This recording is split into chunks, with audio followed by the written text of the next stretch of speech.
आज रोहित की सालगिरह है। उसकी पत्नी घर पर उसका इंतजार कर रही होती है। लेकिन आज रोहित को ऑफिस से लौटते वक्त काफी देर हो जाता है। वो अपनी बाइक स्टार्ट करता है, लेकिन काफी कोशिश करने के बाद भी बाइक स्टार्ट नहीं होती है। वो बाइक को वहीं छोड़ देता है और बस का इंतजार करने लगता है, क्योंकि कुछ ही समय में बस के आने का टाइम होने लगता है। वो चलते चलते बस स्टैंड तक पहुंच जाता है, लेकिन तभी बारिश होना स्टार्ट हो जाती है।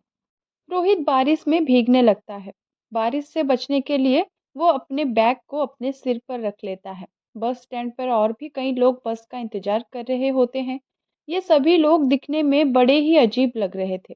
तभी रोहित महसूस करता है कि बारिश की बूंदें उसके ऊपर गिरना बंद हो गई हैं। जब उसने देखा तो बगल में एक व्यक्ति अपने छतरी के आधे हिस्से को रोहित के ऊपर किया हुआ था। ये देखकर रोहित हल्का सा मुस्कुराया। उस व्यक्ति की लंबाई रोहित के बराबर ही थी। हाथ में बहुत सारी अंगूठी और चेहरे पर चश्मा लगाया हुआ था, जिसमें रोहित उसको चेहरा ठीक से नहीं देख पा रहा था। उस आदमी ने कहा, "ये बारिश का मौसम भी ना बड़ा अजीब है। कहीं तो बहुत ज़्यादा बारिश हो जाती है और कहीं सूखा। कहीं लोग अपनी ज़िंदगी जीते हैं तो कहीं मौत।" उस आदमी की इस बात का रोहित के पास कोई भी जवाब नहीं था। बस वो आदमी को देखकर हल्का सा मुस्कुराया और अपना सिर हिलाया। कुछ देर बाद रोहित का फ़ोन बजता है। वो जेब से फ़ोन निकालता है, तभी फ़ोन हाथ से छूटकर ज़मीन पर गिर जाती है।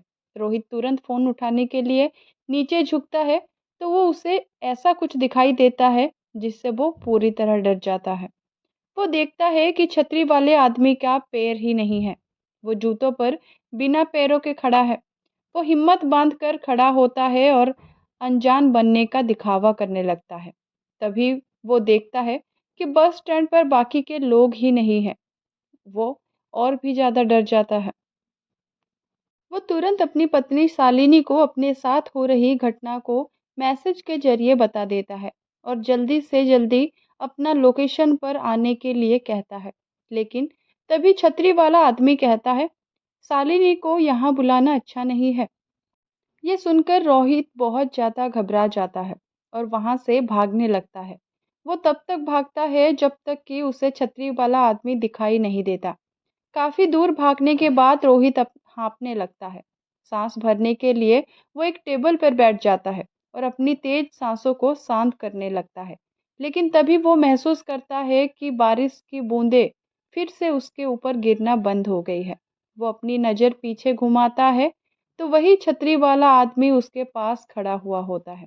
ये देखकर रोहित फिर से वहां से भागना शुरू कर देता है और भागते भागते काफ़ी दूर निकल जाता है।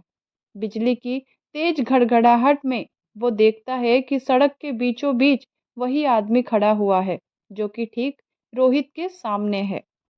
इस बार इसका आधा शरीर गायब हो चुका है। ये सब देख रोहित की चीख निकल जाती है। इस बीच रोहित को पीछे से बस की हॉर्न की आवाज़ सुनाई देती है।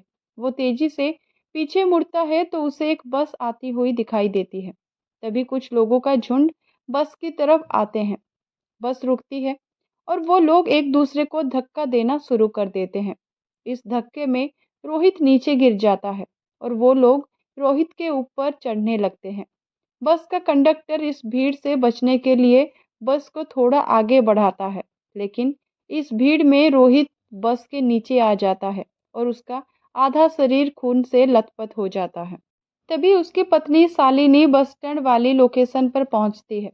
जैसे भी वो रोहित को ढूंढते हुए इधर-उधर देखती है, तो उसे रोहित सड़क के बीचों बीच दर्द के मारे कुहराता हुआ दिखाई देता है। उसका आधा शरीर बस के नीचे कुचल चुका था और मदद के लिए कोई भी इधर-उधर दिखाई नहीं दे रहा था। किसी तरह से शालिनी उसे हॉस्पिटल ले जाती है। हॉस्पिटल पहुंचकर उसका इलाज किया जाता है। उसकी जान तो बच जाती है, लेकिन उस एक्सीडेंट की वजह से उसके पैर खराब हो जाते हैं। अब वो कहीं भी अपने पैरों पर चल नहीं सकता है।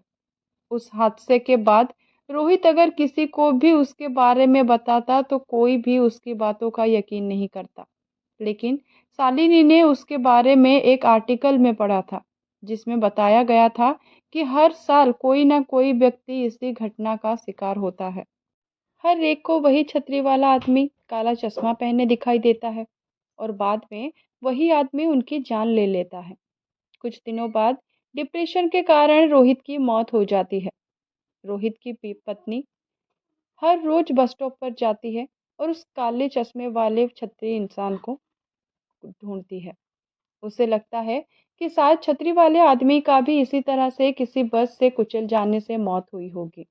अब वो अपनी मौत का बदला ले रहा है। शालिनी ने काफी कोशिश की, लेकिन उसे कभी भी वो आदमी नहीं मिला। अब हर सालगिरह पर शालिनी बहुत ही बुरी तरह रोती है और रोहित को याद करती, क्योंकि उसे जान से ज्यादा चाहने वाला उसका पति रोहित अब इस दुनिया में नहीं रहा। केवल यादों के सहारे ही वो उसे महसूस कर रही थी।